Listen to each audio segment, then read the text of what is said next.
मैं थोड़ी देर के लिए यहाँ लेटना चाहती हूँ, लेकिन आपको प्यार से मेरे बालों में हाथ फेरना होगा, ठीक है?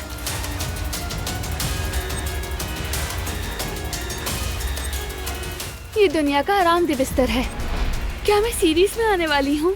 चलो मैं बियर लेकर आता। अरे तुम रुको, बैठो, मैं ले आती हूँ। बहुत स्ट्रेसफुल दिन था आज। बताओ मुझे। फारूक साहब से बहस हो गई थी।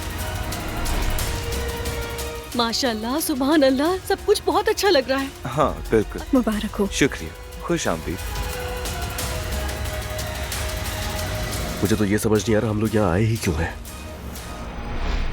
अच्छा, तुम्हारी कोई गर्लफ्रेंड नहीं है क्या? नहीं, मुझे वो एक मिल जाए और सारी जिंदगी उसके साथ गुजारूं।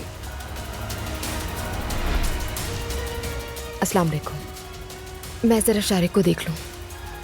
जिसकी भी जिंदगी में आते हैं उसके लिए दवा बन जाते हैं आप। तो क्या मैं तुम्हारे लिए भी दवा जैसा हूँ? ये तो वक्त ही बताएगा।